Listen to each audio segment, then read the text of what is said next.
Hello everybody, welcome to the latest Worlds is EZT livestream. We're gonna finally finish up the Operation Gamma Velorum series today with Part 4. Part 4 is notable for having come out more than a year. No, I'm right, ignore me. Blah. Let me start over.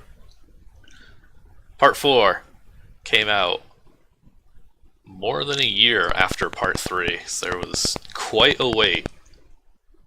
And I don't think the game itself gets into why, but there is a thankfully preserved GeoCities page explaining just what took so long to get this game out, and it's quite the story, and it's probably going to be more amazing than Part 4 of this game is going to be. But we'll get to that. For now, I'm going to just jump right on into Part 4 and try and remember the events of Part 3, which I really don't. I know all three of them are back together now. You got Core and Megan and General Arcturus. I'm sure something is going to explode, or terrorists, something along those lines, so let's just see what happens.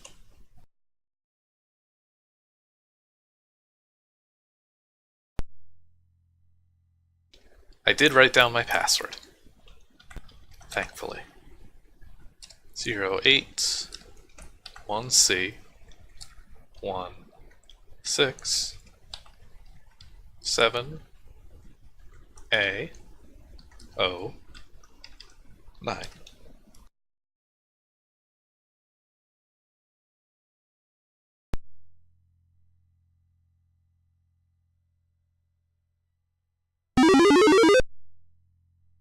Alright, hopefully this will summarize things for us.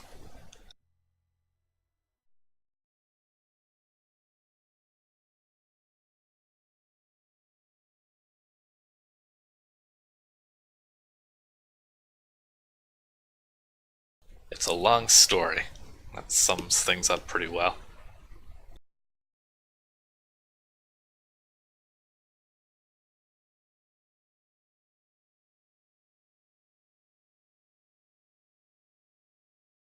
We made it back to wherever we are just in time for a meeting.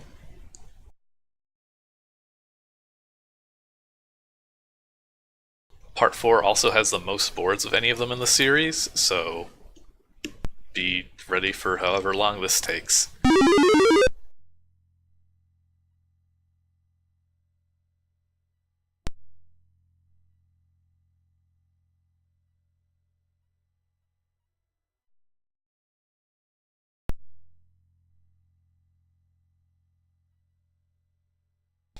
Whoops, I did forget to change my overlay. Well, let's see, I'll get to that in this next cutscene, which I'm sure is going to be a cutscene and not gameplay.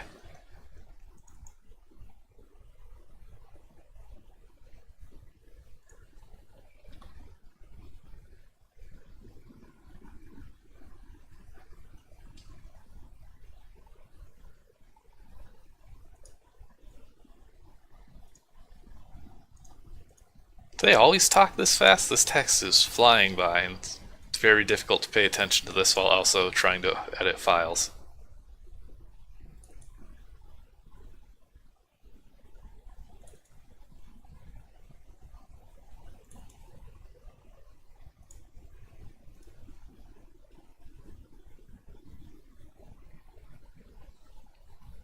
There's good old bloodthirsty Megan. So this is a good summary of Part 3 and 2.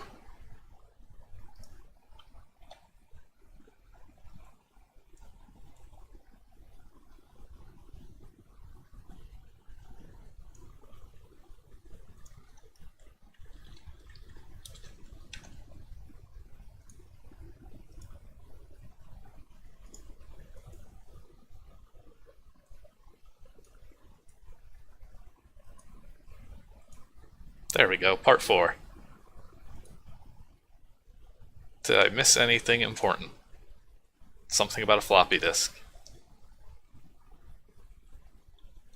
So now the game is explaining what a floppy disk is.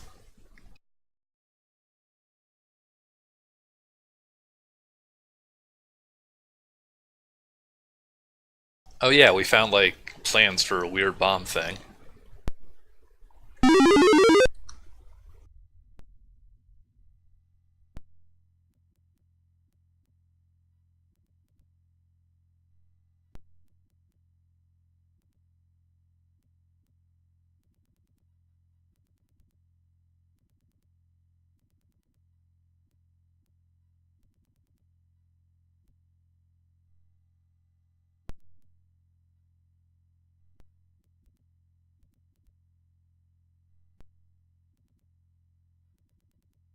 Alright, I guess those two are just gonna stay in the meeting room forever.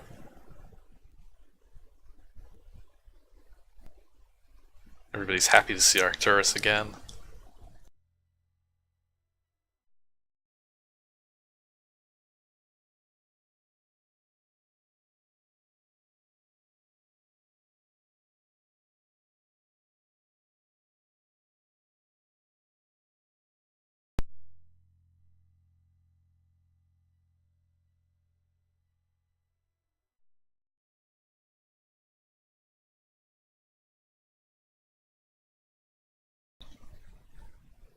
Yeah, Gates bringing up that we're a leader that doesn't really do much of anything. Always just doing what he's told. A lot of the reviews mentioned that Core is by far the most boring character and he has no personality whatsoever. Whereas Megan is like shooting and stabbing all these guards and being a badass, and Arcturus is like, this is a military guy with a lot of respect, in theory at least. I did not pay attention to which way I should be going. Okay, it was this way. There's going to be a very big monitor. Yeah, Core is really just along for the ride for all of this.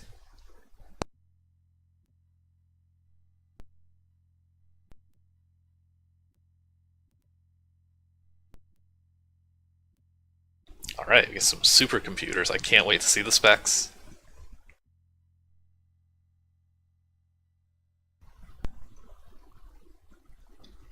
Somebody who knows their cryptography, tell me if that's actually a supercomputer in 2018 still.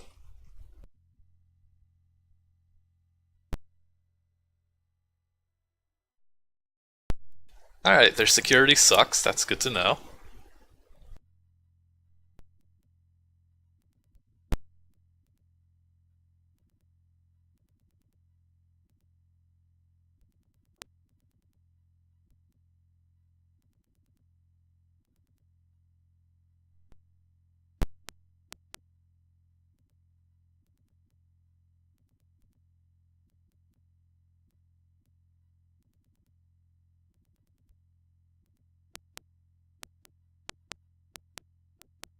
Alright, so there's actually a threat.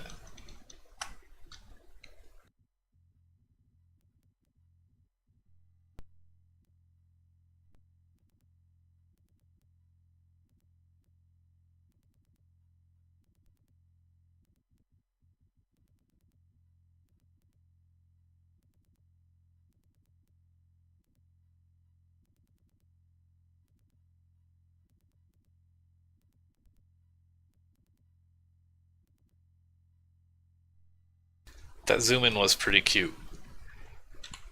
I'm a little disappointed though that the stars are still the same, or the planets are still the same little dots and not like little circles instead.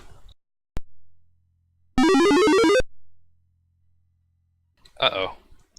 I bet these people are gonna die.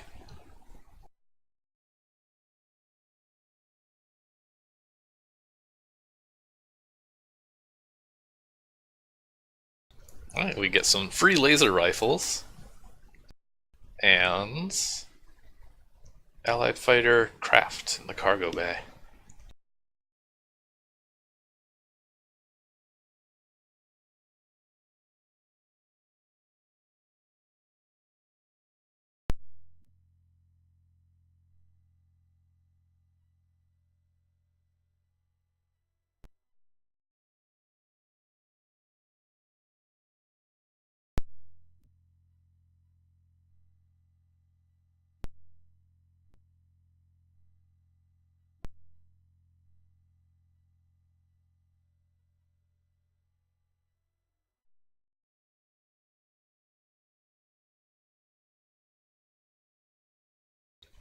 So at least we finally got a big threat that's gonna kill us all.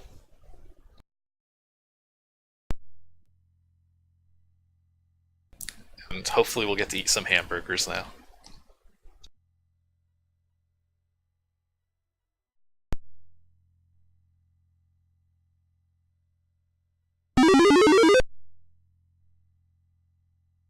I don't know, those don't look like hamburgers.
Oh man, I love that this super critical floppy disk for all their encryption.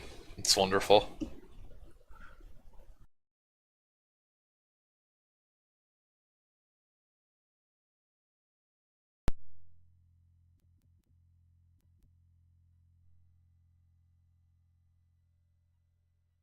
Fade to black.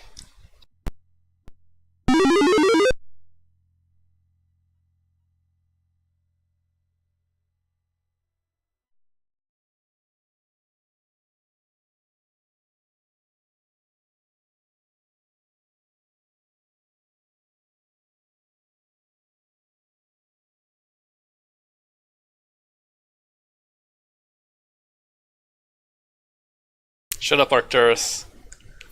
Nobody cares that's simulated night.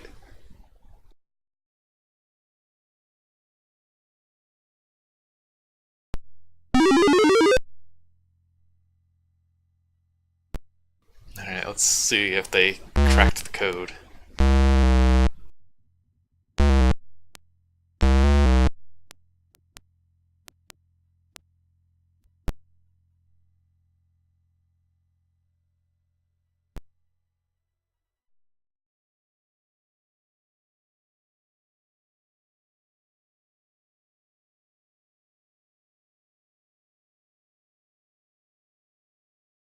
I'm not sure what that was. I thought it was supposed to be like banging a gavel, maybe, but then it kept going and it wasn't very good as banging a gavel or anything.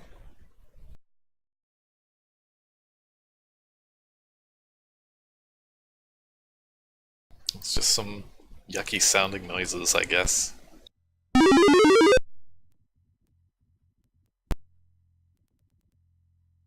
Alright, it's a new day. Hopefully they've cracked that floppy.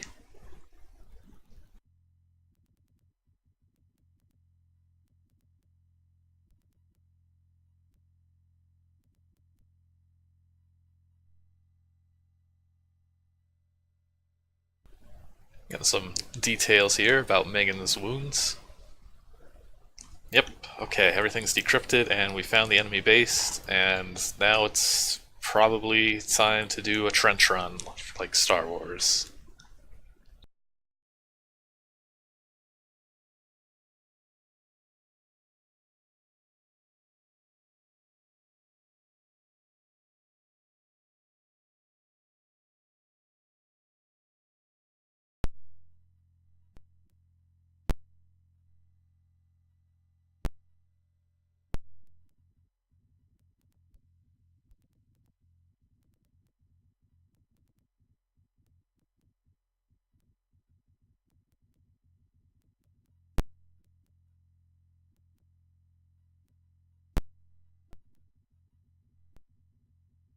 Darn, I was hoping I could run down this hallway.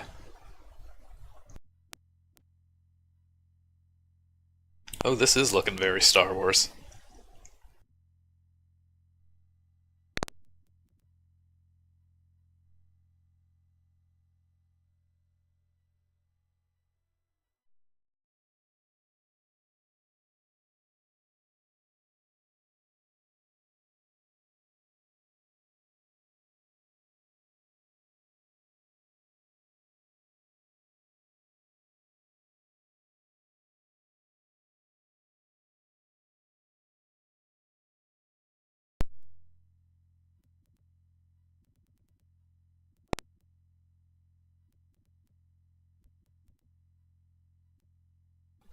They're just little single pilot craft, like X-wings.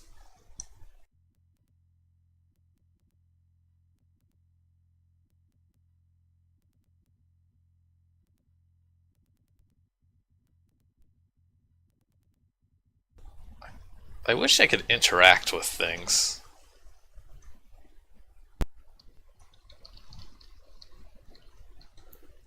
Sure you can. This is a hangar.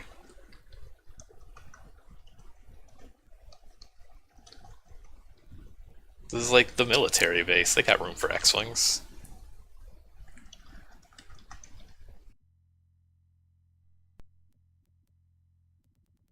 I do love this little animation of whatever the dude who's working on this is doing.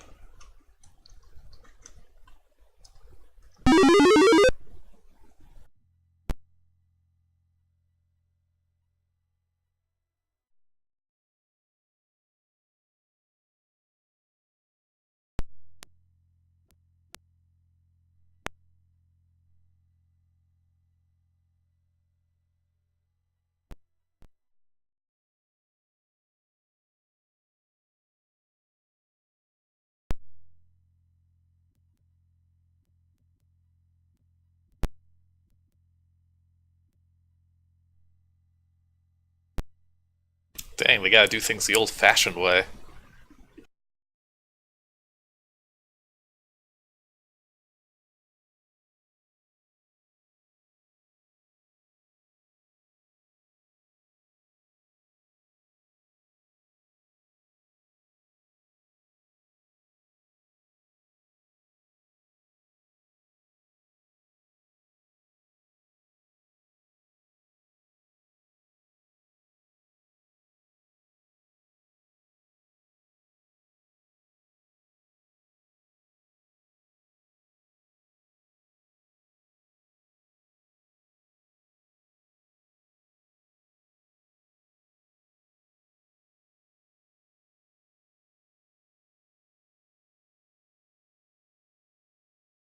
Still stinks that I have no idea what we're fighting for or what these evil space terrorists are fighting for. We're just fighting each other. There's they're the bad guys just for the sake of being bad. And since they're not the Empire, it's not even like they want to hold power per se. We don't. I don't know why they're doing what they're doing.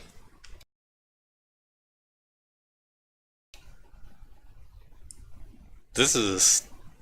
I like this sort of mixed medium of having this well drawn out art and then also in the background just having some smiley faces.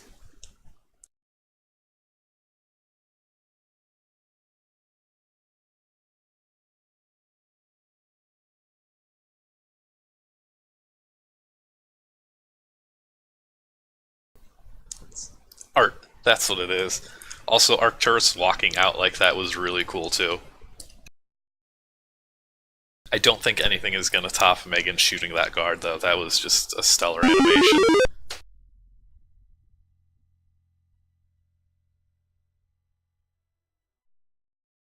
There's our ship takeoff.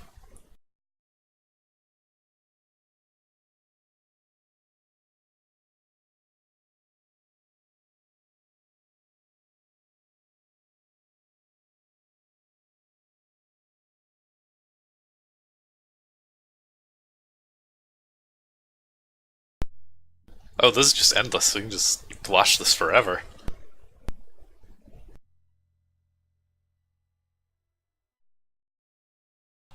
I'm trying to figure out how it works, because those ships are 4 objects. Where are they coming from when they loop back around?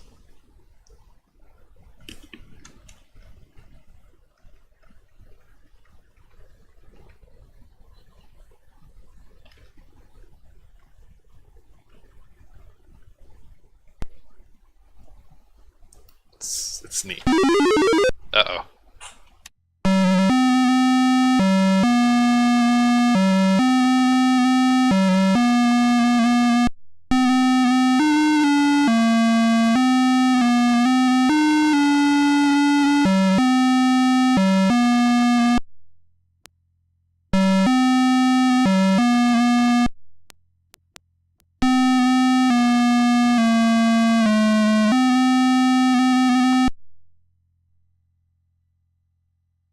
Well, something just went down.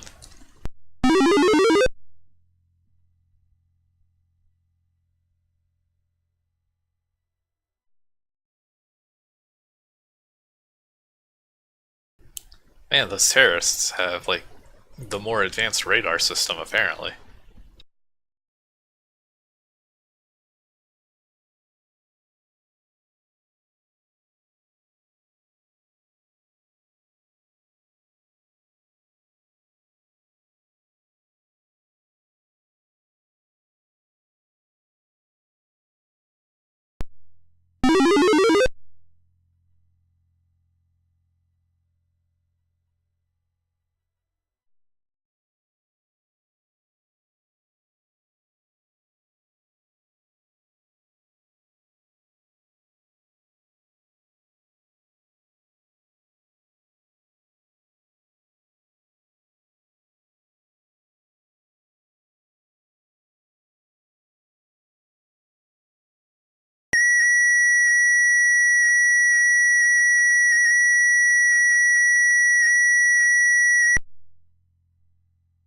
It's the meteor alarm, oh boy.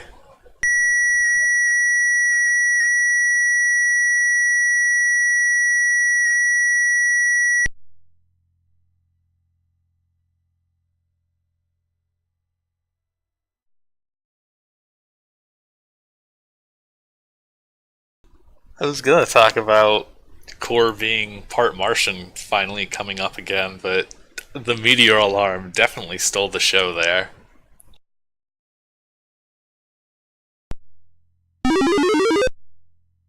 Oh no, I gotta dodge meteors probably.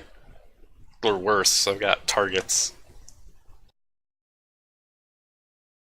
The X-7 is equipped with a missile launcher mounted on the belly of the craft. The device is connected to a turntable, allowing it to fire anti-spacecraft missiles in any direction. Fire a missile, first locate your target. Angle of the launcher should be on the main control panel. Fire not directly at the target, but a distance ahead of it. Though missiles are harder to use than lasers, they cause a lot more damage. This device is for defense purposes only. The X-7 should not be used as a replacement for fighter craft. Okay, so I have to lead my missiles.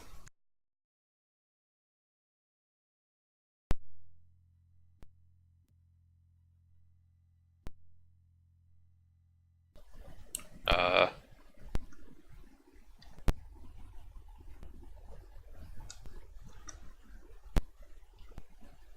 what do you know, an obtuse engine?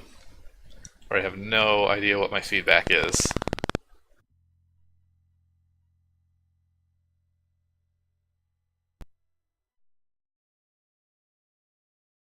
Alright, well, get ready for 10 minutes of this.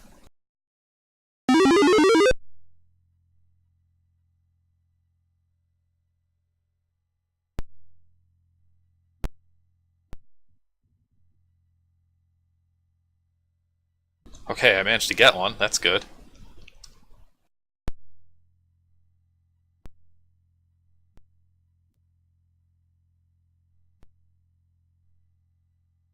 So I basically just get to shoot missiles and hope that they count.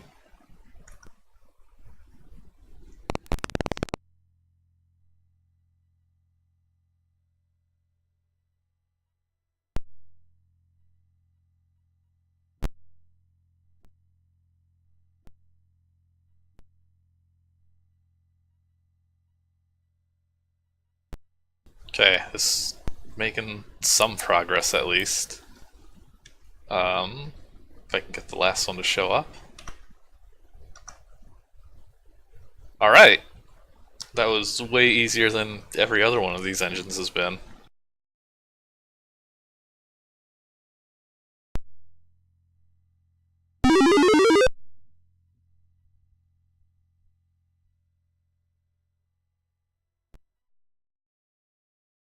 Don't worry, there hasn't been much missed. We're just starting our attack on the enemy base. You missed the meteor alarm.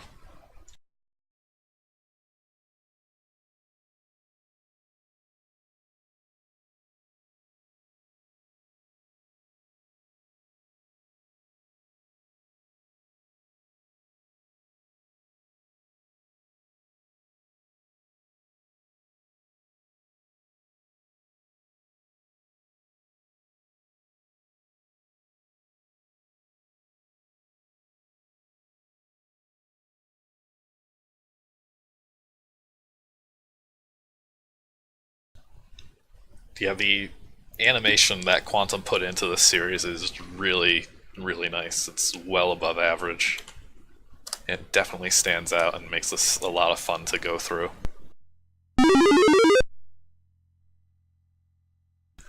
Like, I can tell just by the way the ship is angled right now that it's probably gonna, like, spiral in, I bet.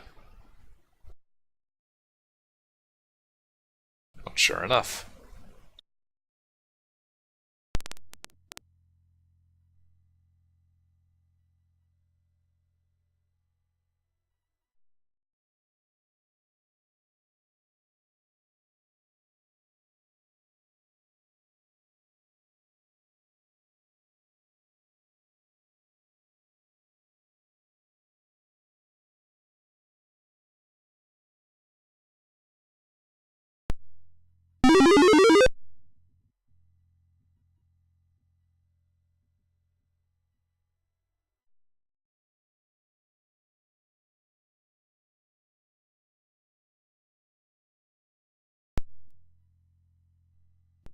Um, okay, there it goes.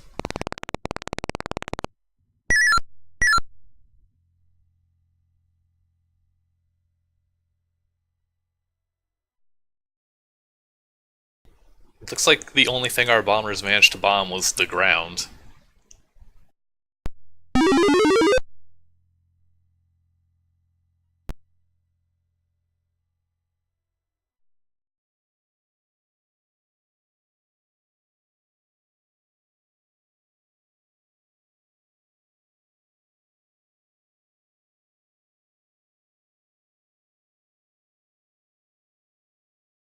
No, see, it's all risky. There's plenty of tension. It's very scary. Ooh, did I save? When did I save last? Another terrible bombing run. I love these engines, I just wish they weren't, like, so extremely difficult. Bombing in the X7 is different. Okay. Opening of the bomb bay doors has been automated. Uh-huh, uh-huh.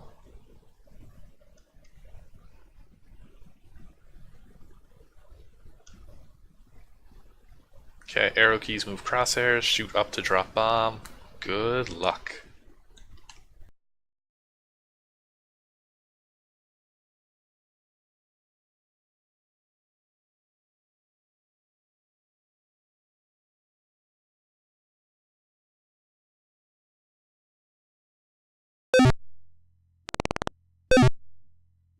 Oh wow, my practice bomb actually hit something.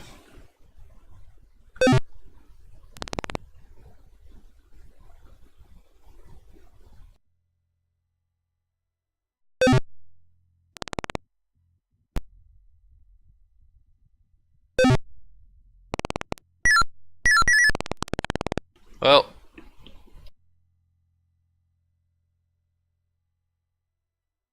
the terrorists are laughing at me.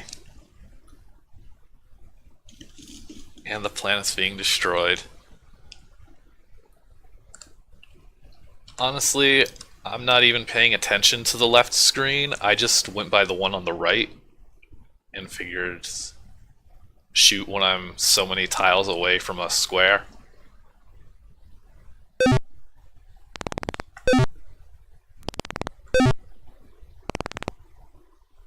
But I think that first one was just beginner's luck.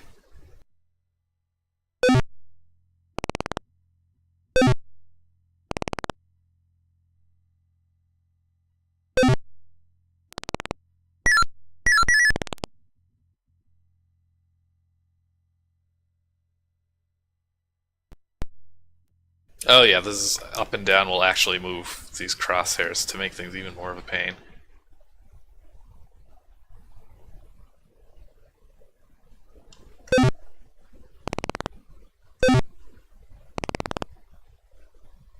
Shoot one is made of 3 normals, I'll give that a shot.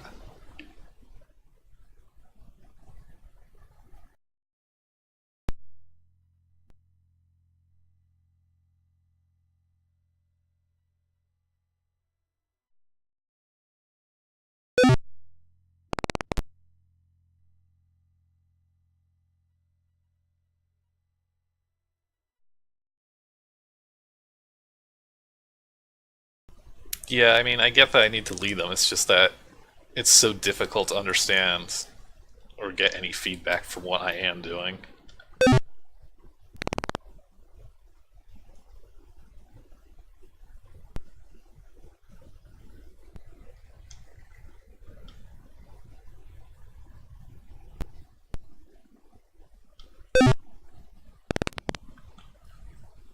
Like, okay, I hit one. Guess I'll save. And, oh, well, it played a noise. Oh, interesting. The countdown, the target counter went down, but it's still showing 4 on the radar. Let me reload that mid-save and see what I can do.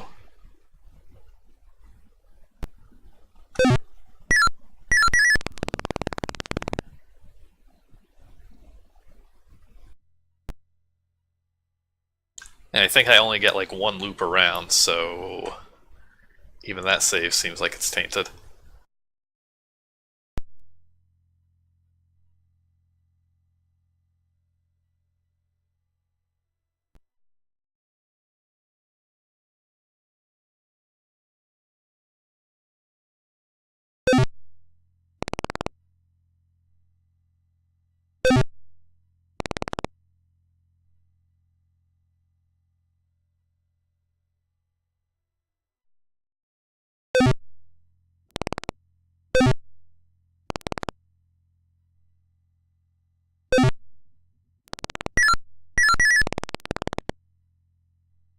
Alright, I think I got it.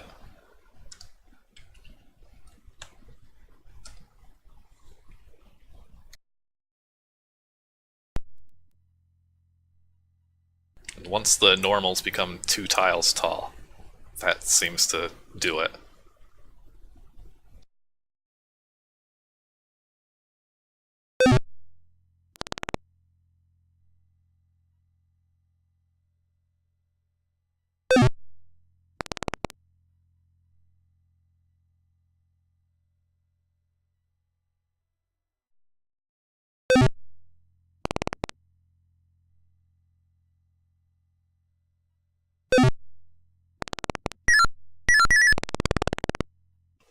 Alright, they said I didn't have to destroy all of them, but apparently I do.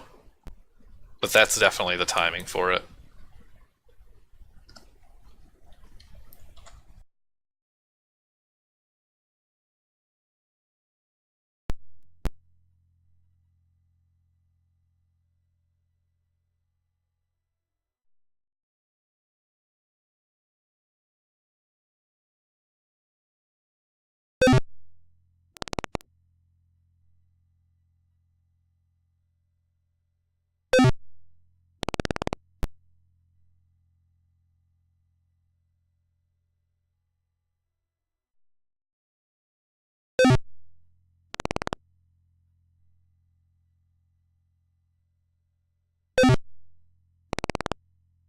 Alright.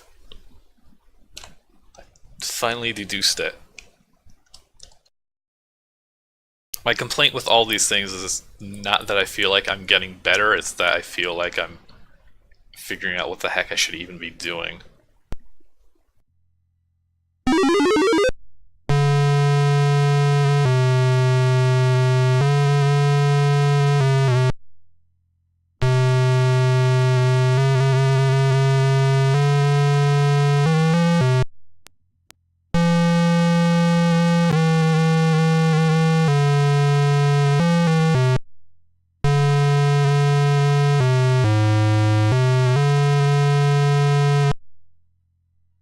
This is some grim music. Yeah, Megan is like a cold-blooded killer here. She's very into all of this.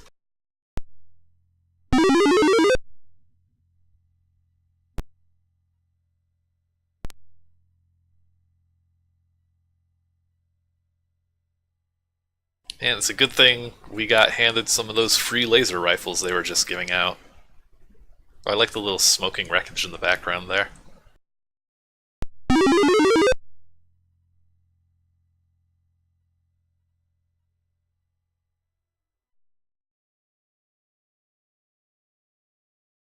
Also, I liked how they're apparently keeping an asteroid in here, they said.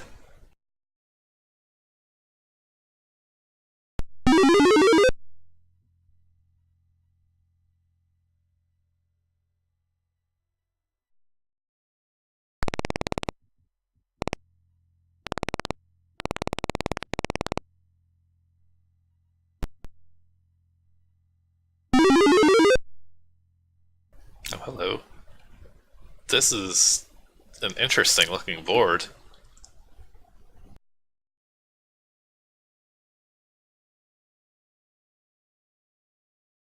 Oh, it's the asteroid.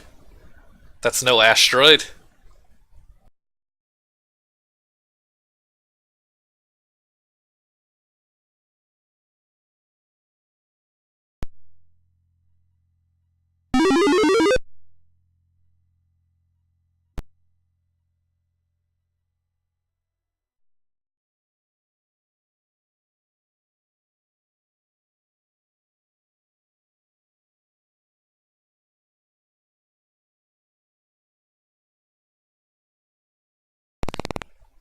Like how Megan wants to do things, but Cora doesn't want to do anything.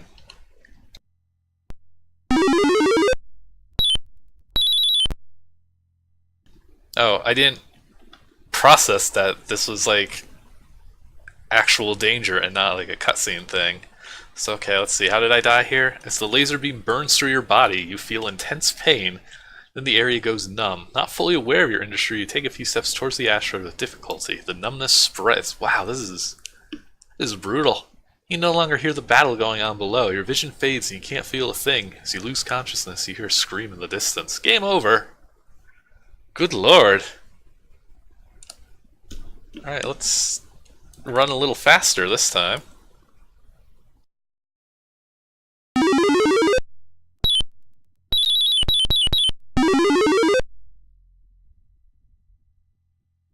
I will say that was at least a neat way of intertwining gameplay with what's normally cutscenes for this game.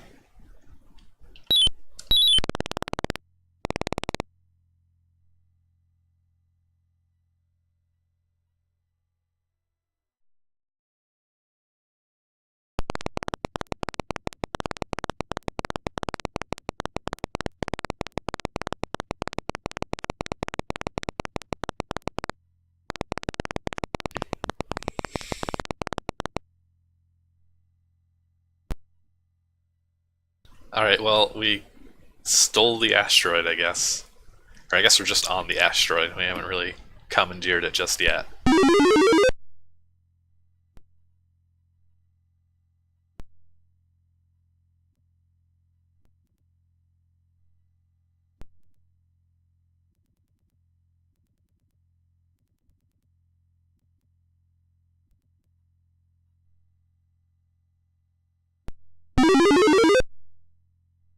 Oh, oh boy.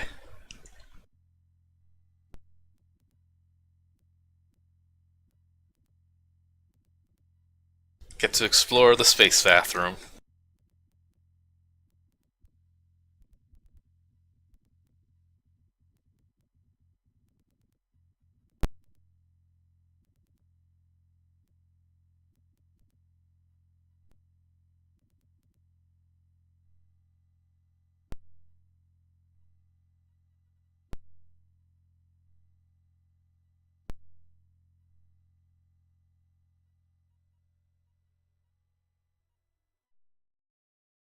There's the hole in the wall in the bathroom.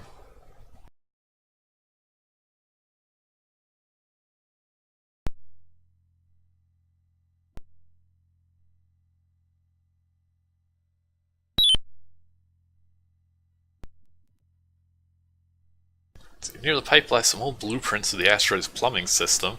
Flip through them and find that they also detail electrical wiring, ventilation shafts, that makes much more sense, etc. No, although most of it is written in another language, it takes blueprints anyway.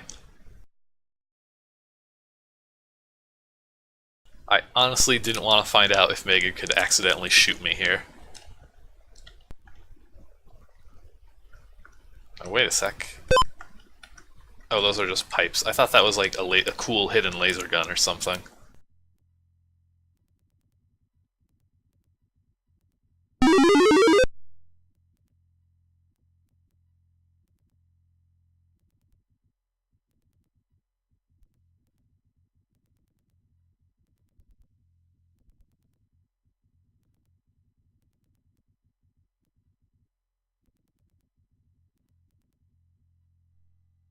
Lightning bolt. Sounds promising.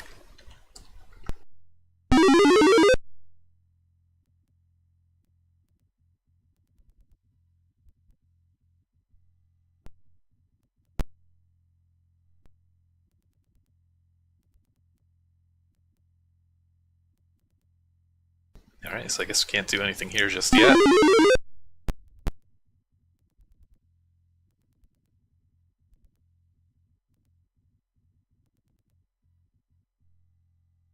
And this one's probably gonna kill me when I go inside, but I'm already here, so let's just do that.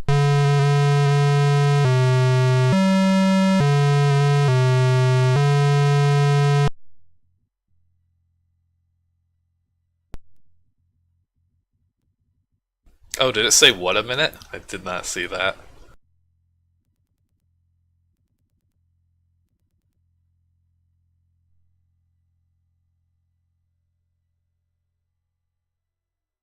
Well, this is relatable.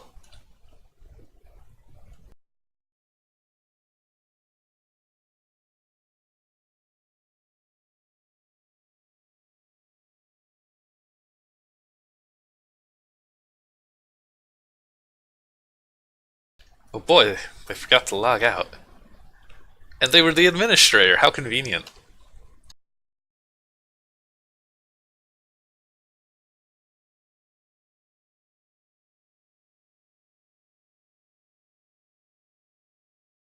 You can tell that this game was made by a huge nerd.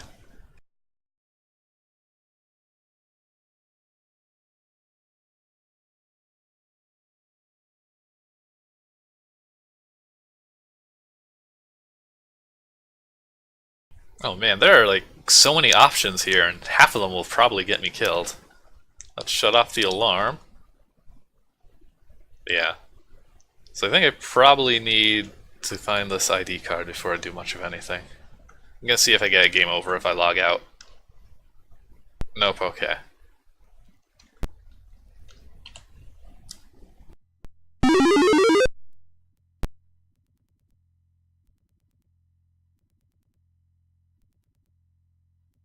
Megan keeps teleporting.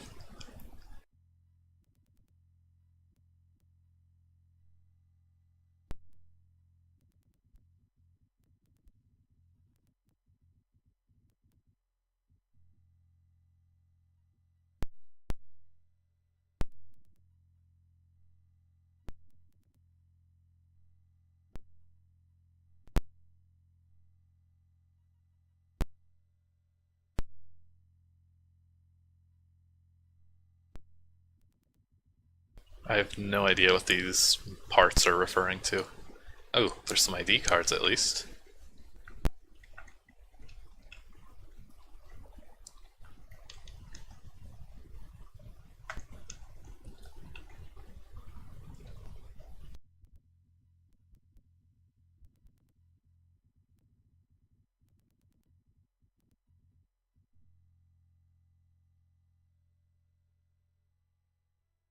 I love how we're gonna get through all this sci-fi security because some idiot left themselves logged in and we can just pry this door open with a rod. Okay, I guess not. Boy. Alright, I got egg on my face there. I was incorrect.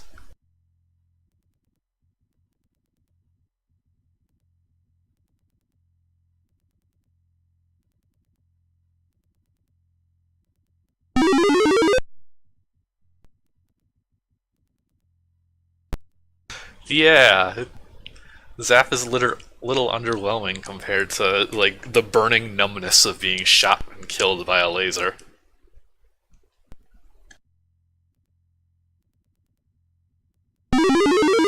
Wrong room.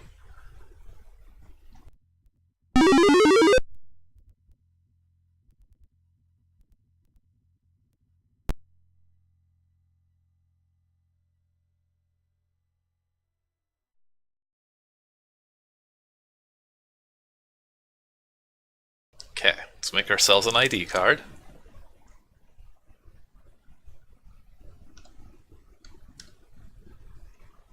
Oh, Quantum's a coward and won't tell us what we put in as our username. Let's keep going to security, because I think user permissions count as security.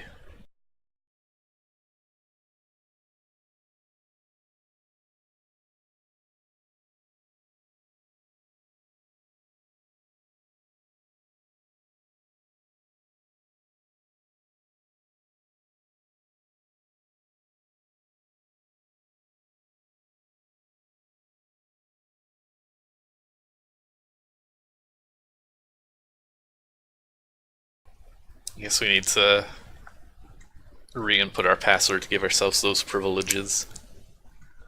Power control, can't do that.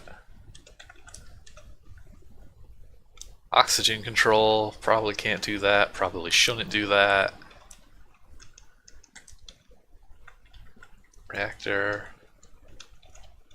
I don't know why I'm trying all of these, like one of them will let me through. Well, that didn't do me any good. Ooh, that one actually got me. I wasn't trying to log out, but I definitely picked that option.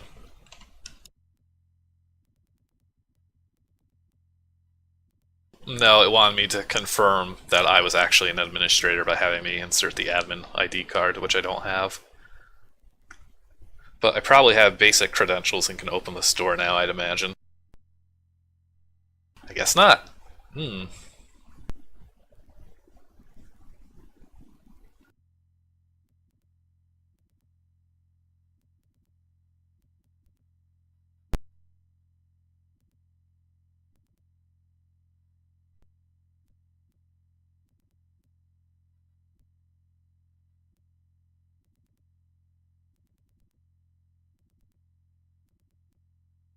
Oh, maybe I can access the power realm?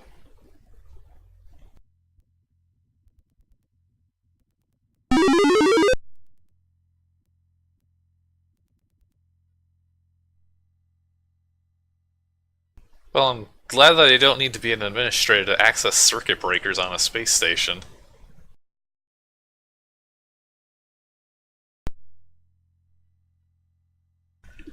Yeah, we're in an asteroid that's been turned into a spaceship.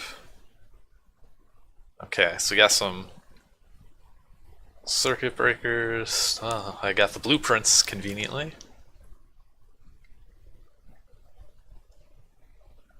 Okay. So now I can pry that door open.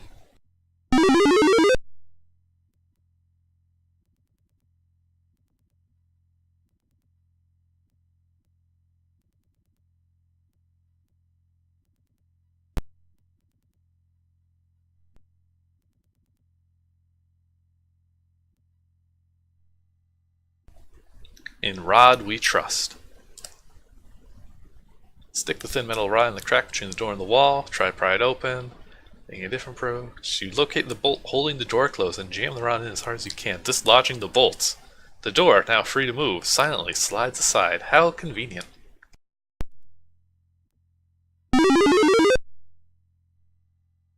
Ooh, this is a nice little scene going.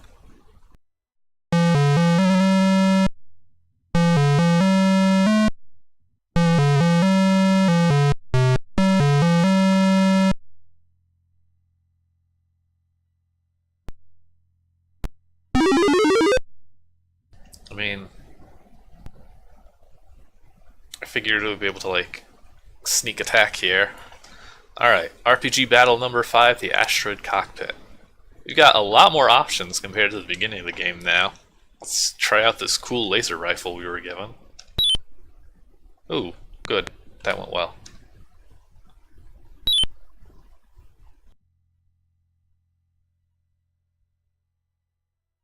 And we'll throw a grenade.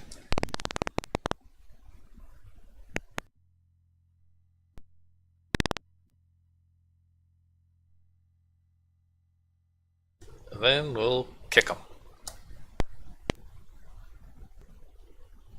Hooray. That was very underwhelming.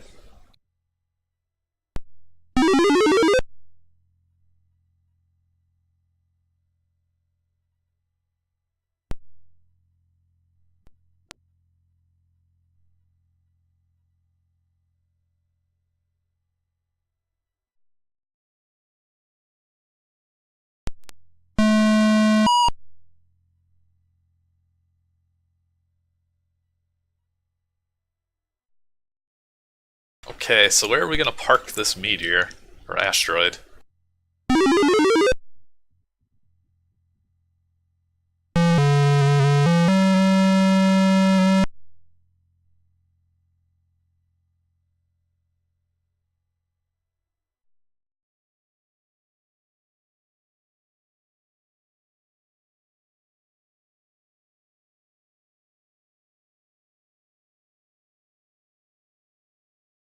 This is very Final Fantasy V, and I don't know if Quantum is even realizing that.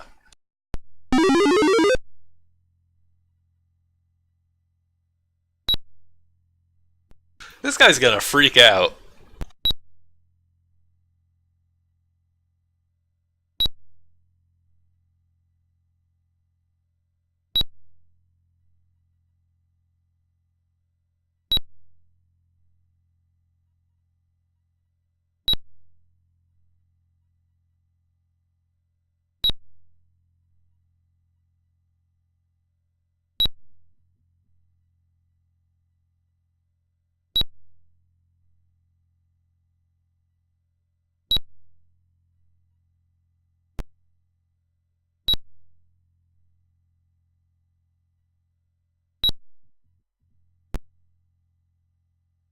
Please tell me that the final boss of this game is the army that I'm working for. Yeah, the angle here is really nice. And just using the blacks like that to still make it look like there's a chair that he's sitting in with such limited color.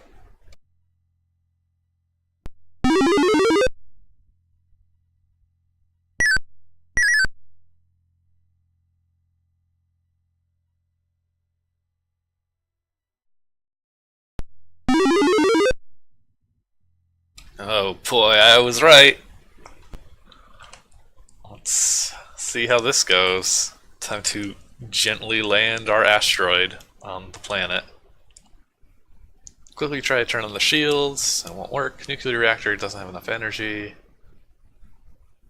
Can't radio the allies. Don't have enough time to learn how to use the asteroid's radio. Just gotta dodge these incoming lasers.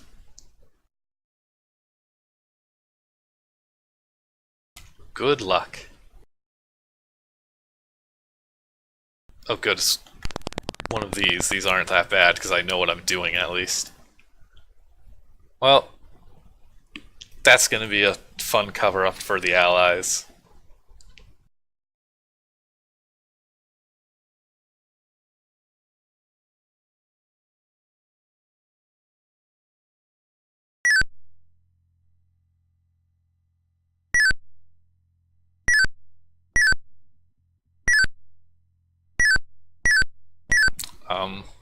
Did he forget to put... Nope. Okay, I just got hit by 3 of them, but I moved at the same time, so ZZT could not register that. This is a very maneuverable asteroid. I had some very good luck there with there not actually being anything to dodge for most of that.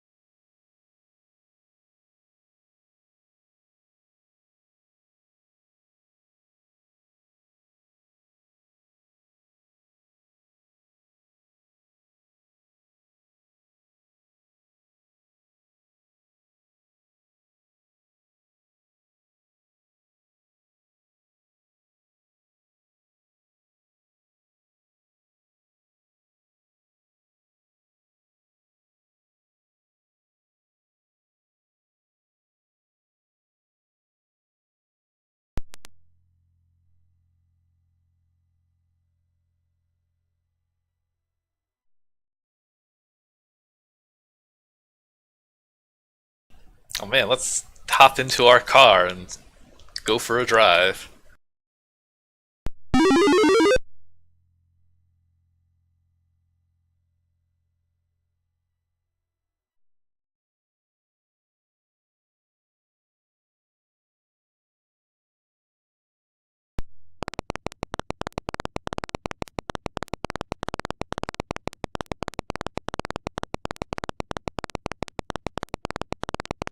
Their chairs look so comfortable.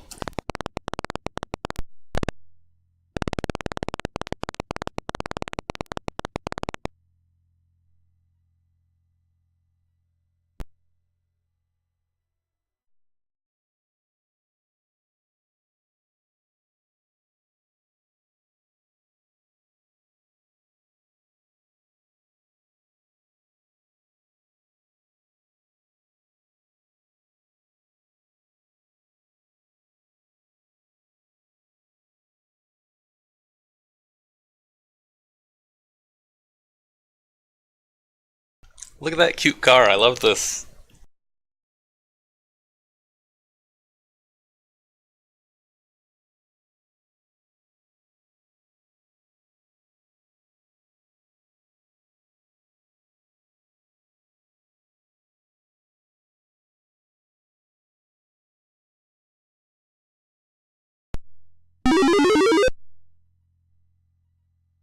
So, like, we're done, right? The day is saved. This is. Dude, something happened out there. This is still going.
Oh, hey, the guy that we got in a fight with in the very first game was apparently secretly helping the terrorists all along.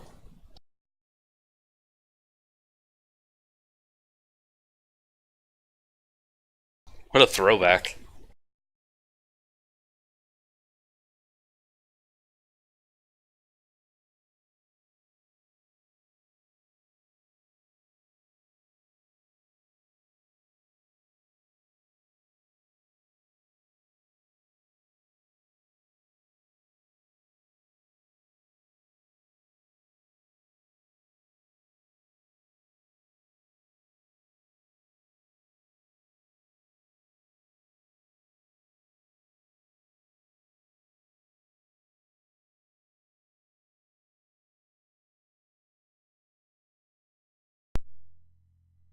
Yeah, they kinda did a lot.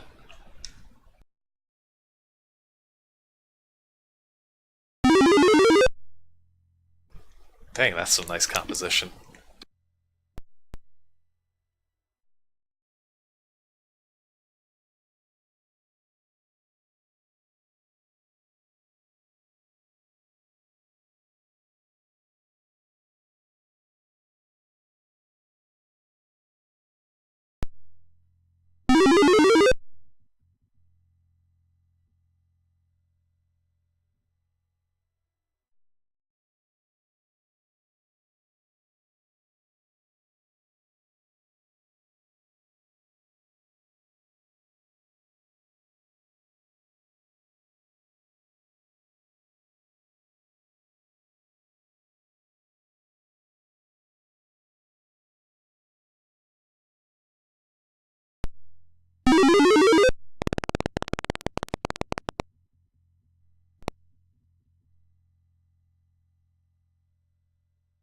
Okay, I was worried there were only going to be like 3 people on that spaceship.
How romantic.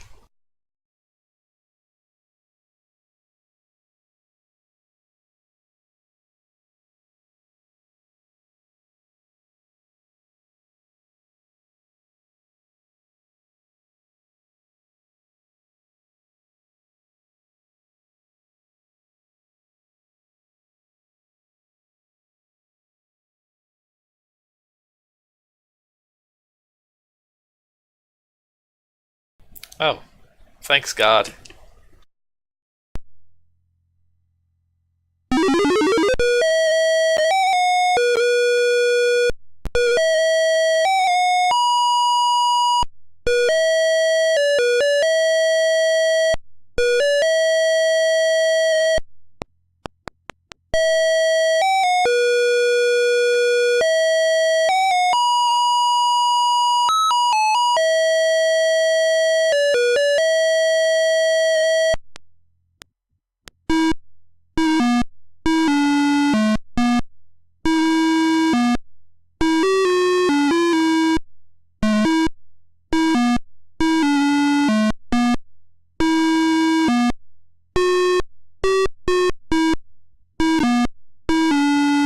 Ooh, the inspirations.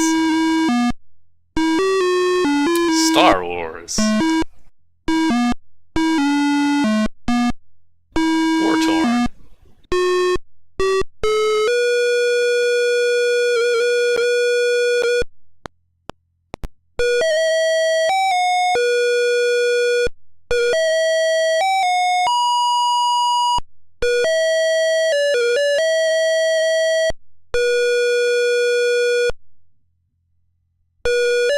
Praise the Lord, it's finally finished.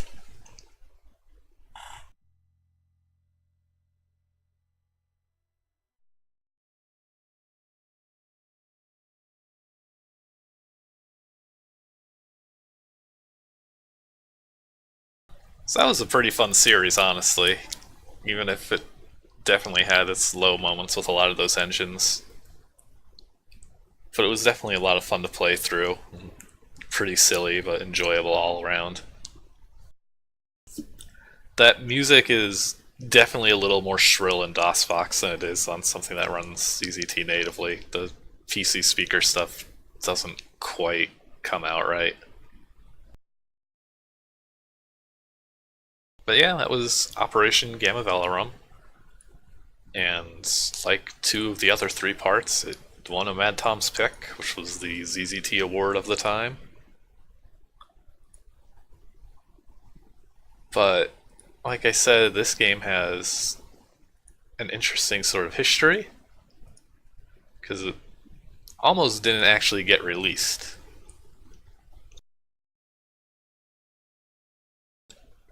And like I said earlier, thankfully there's a page by Quantum that details what the process was of getting this game released. And it is pretty wild. So let's take a quick look at that.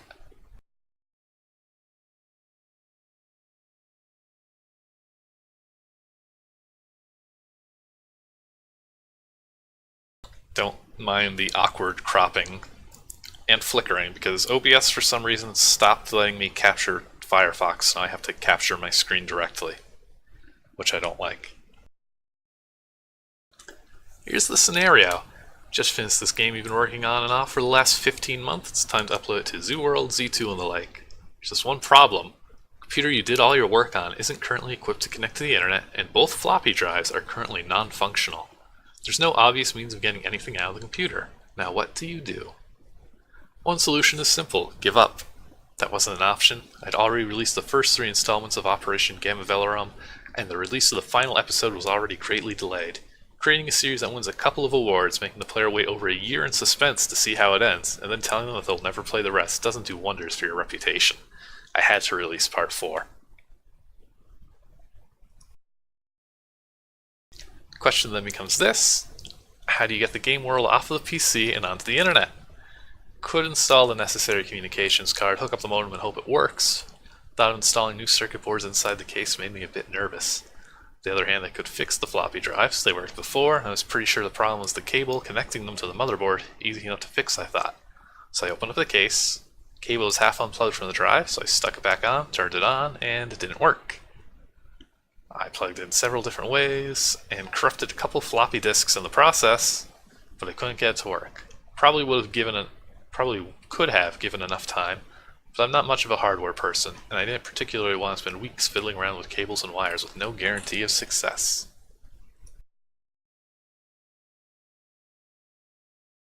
By now I was rather frustrated. I didn't care how hard it would be to implement, I just wanted a straightforward way to move data from one computer to another. Then, during a sudden lapse of sanity, reality, and common sense, I had an idea. I could write down the file by hand, byte for byte. Yes, you read correctly. Write down the file by hand. It wasn't too far-fetched. I made a backup a fair amount of time ago. There were about 10 boards which had either been added or updated since that time. If I could get those boards onto another PC, I could insert them into the backup, and I would have a ZCT world indistinguishable from the original.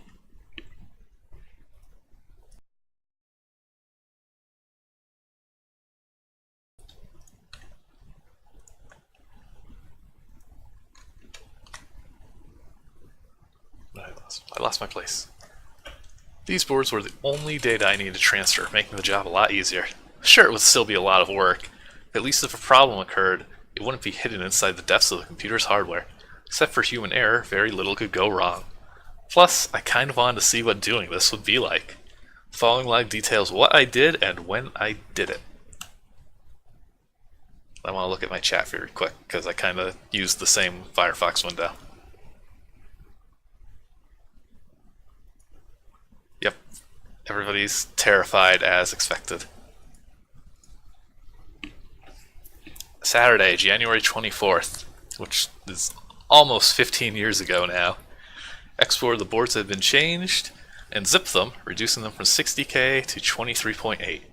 Wrote and compiled a simple program in QuickBasic that displayed the contents of a binary file in hex on the screen, along with codes for a simple error detection scheme. Recorded the first 4,000 bytes of the zip file on 5 sheets of paper with a pencil sharpener, and lots of patience. Sunday the 25th. I spent the afternoon recording the next 8,000 bytes of the file, exactly double what I did the day before. But this time 11.7 kilobytes has been copied, just under half the file. Except for a slight pain in my right hand, a possible warning that maybe this wasn't such a good idea after all, nothing really eventful happened. Monday. I had the evening free and managed to write out 4 more pages, 3.1K, of the file. Progress of creating a paper copy of the file was at 62.3%, with 15,200 bytes copied. Saturday the 31st, I spent some of the afternoon copying 6,000 more bytes of data. Progress by this point was approximately 86.9%.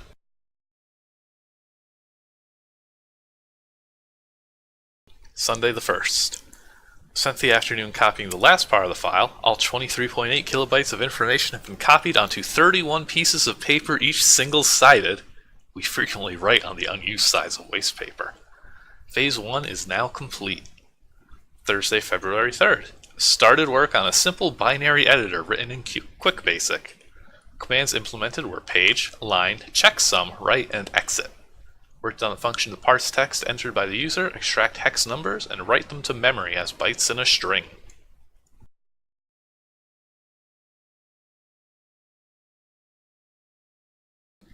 Wednesday the 4th. Finished and debugged binary editor, which took most of the afternoon. Plenty of things to be desired, but I got it working well enough for copying the file. Entered a little over 200 bytes before I quit for the night. Thursday. I made a small tweak to the command checksum. Entered in about 2.8 more kilobytes of information. Checksum revealed that out of 8 blocks of information, 3 had errors and 1 was incomplete. Not too good, but the errors should be easy to correct. Friday. I had a few hours to spare and typed in 1.6 kilobytes. Progress of Phase 2 at 18%, not accounting for the time it will take to correct bad data. Slow and steady wins the race. Monday. Typed in another 3.9k, raising the percentage to 49.2% with 5 errors. Thought about ways to revise the checksum calculations. Friday. Entered 3.1k of information, 62.3% of data entry complete.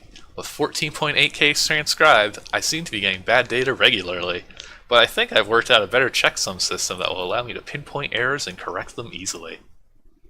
Saturday the 21st. Entered 4.3 more kilobytes with relatively few errors this time.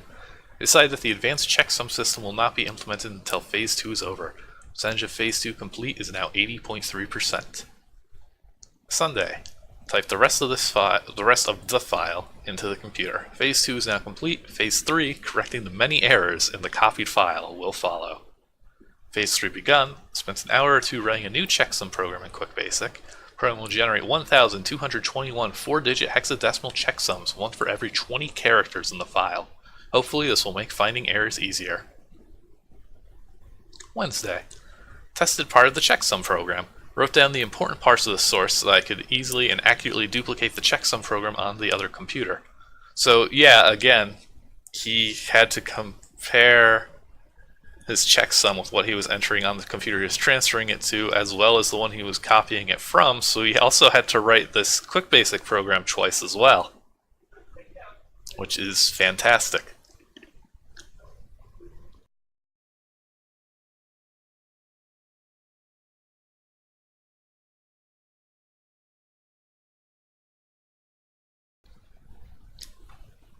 Lost my place again. Okay. Tested part of, yeah, that's duplicated. Copy the first 240 checksums onto a piece of paper. Percent copied 19.7%. Plan to compare the written checksums with those generated by the original data. Any differences would suggest an error at that checksum's position. Copied 480 more checksums, raising the percentage to 59%. Copying checksums seems to be less stressful than copying the original data, probably because there's less to be copied. Saturday, February 28th, it's now been a month and a half? Yeah, a month and a half since this project started. Big day! I wrote down the rest of the checksums, typed the QuickBasic checksum program into the other computer, and compared the checksums I copied with those of the original data. Recopied about 1.2 kilobytes of data, which the checksums reported as containing errors. Sunday, February 19th, 2004. Victory. Corrected all errors. Exited my primitive editor. Double-clicked on the resulting file, and to my surprise, it actually worked. The board files seemed to extract okay, and they imported into ZZT just fine.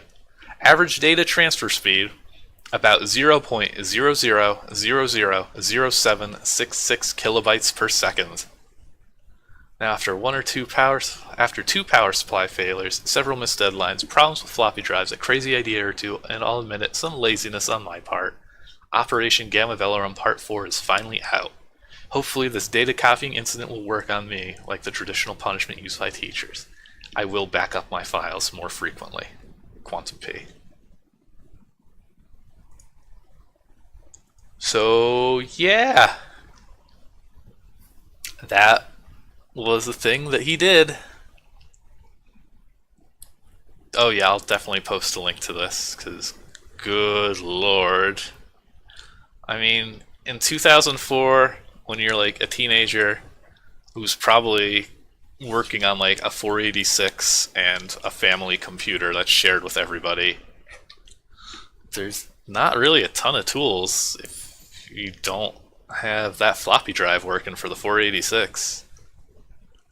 I honestly don't even know what a good alternative would have been.